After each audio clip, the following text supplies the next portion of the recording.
Nu tai sveiki visi, kurie prisijungėte į dar vieną mano vaizdo įrašą. Po paskutinio vaizdo įrašo yra pasikeitimų, tai kai padariau 13% auto investavimą, suveikė jau dabar po ilgo laiko pusę mėnesio auto investavimas, susinvestavo 400 eurų į vieną paskolą iš karto, kai tik padariau auto investavimą. Tai džiaugiuosi dėl to, dabar paskui po to įvykio, kai susinvestavo, aš dar sąskaitą dapildžiau 100 eurų, nes liko pas mane šiek tiek pinigų, kuriuos galiu įdėti į sąskaitą šią. Ir visumoje, taip mes toliau ir judam, dabar yra likutis 252 eurai, tai ką jūs matote prieš akis. Ir padaryta, kad šitie pinigai dar šį mėnesį susinvestuotų. Aš tikiuosi ir susinvestuos, nes mano taktika yra, kai dariau 30% challenge palūkanų, tai į savaitę bent jau vieną kartą, ar ten į mėnesį, skaičiau į mėnesį 3 kartus turiu susinvestuoti. Ir visą laiką man per 3 kartus susinvestuodavo. Tai jeigu investuoju su investuotojų fondu, tai 13% išeina taip, kaip aš investuočiau be fondo 30. Tai irgi skaičiuoti reikia maždaug, aš bent jau taip skaičiuoju, tai 3 kartus per mėnesį jie turi susinvestuoti. Labai gerai, kai 14% pagauna, tada bus gerai. Tai tik vieną kartą man tai ir pagavo. O per pusę metų 14% su investuotojų, per pusę mėnesio 14% su investuotojų fondų dėja nepagavo. Tai teko padaryti 13%, kaip ir kitą vaizdo įrašą kalbėjau prieš tai. Dabar statistika tokia, kad vidutinė palūkanų norma nukrito iki 27,3%, tai kas ir turėjo būti, nes darom saugiau, o ne tai, kad daugiau palūkanų, kad mažiau vėluojančių. Nei viena dar paskola neparsidavė nuo paskutinio karto, liko 140 ir po 10 eurų paskolos, į kurias investavau tokias sumas. Tai primenu, kad prieš tai pardaviau, man atrodo, 57 eurai buvo ir pardaviau už 10%, su 10% nuolaida. Tai va tokie va dalykai. Šitą paskolą tai minus grubiai 7 eurai, ten lygtai su mokesčiais. Dabar va tokia minimali statistika, jau šį mėnesį gavau beveik 32 eurai.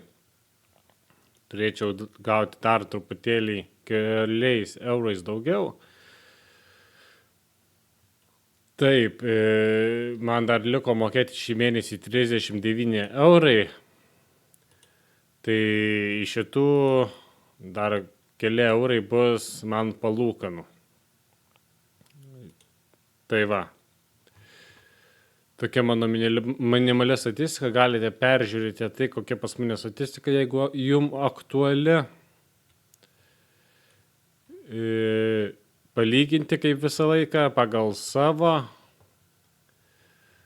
Antrinės rinkos pelnas nuostolis 36 eurai, tai čia ir anksčiau buvo klaida padaryta, bet visumai, taip yra.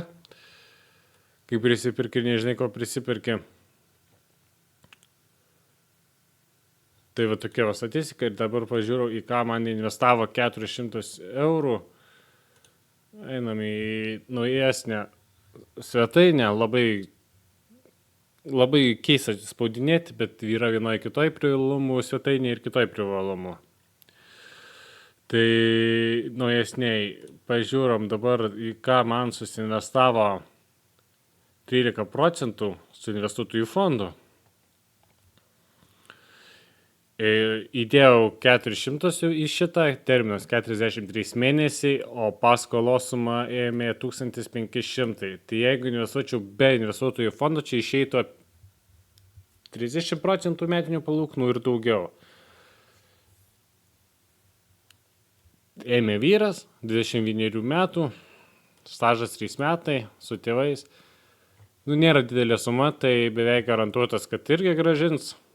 Aišku, ir anksčiau buvo garantuotas, kai žiūri, kas ima tas paskolas, bet jie jų negražina taip lengvai, kaip norėtumėm. kaip aš norėčiau. Kitą mėnesį aš dar negausiu. Man paskolos dalies negražins, palūkanų jau gausiu beveik 4 eurus, paskui gausiu 4 su viršum ir man mažės. Tai jau tokie dalykai. Labai gerai, kad šitą sumą aš iškart gausiu ir galėsiu perinvestuoti. Tai čia ir yra savai malonumas, kad tu kas mėnesį gali, kad įdarbinti pinigai kas mėnesį vis vėl įdarbini ir pinigai gamina pinigus. Tai žiūrėsim, kaip čia išeis.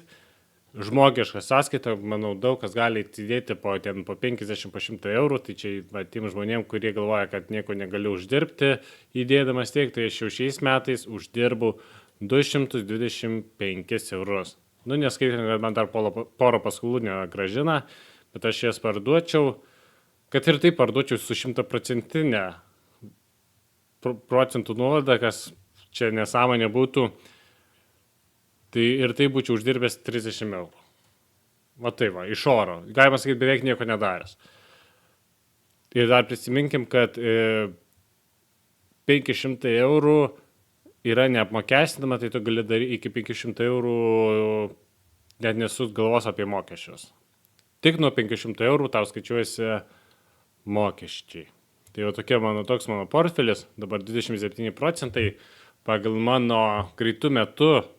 Pagal taip, kaip aš investuosiu, tai 4 mėnesių bėgiai turėtų nukristi iki 15-16, o toliau jau turėtų likti 13-14%, nes šie greitai pinigai, kai investuotojai didelės palūkanas, tai greitai pinigai turėtų susigrąžinti ir tos palūkanos labai greitai turėtų nukristi.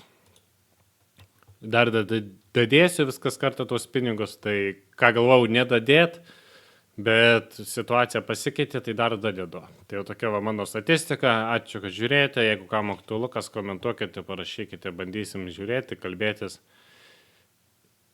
Ir pasakyti, kaip jums sekasi, gal kokią strategiją naudojate. Tai tiek. Ačiū, kad buvote, ačiū, kad klausėte ir iki sekančio karto.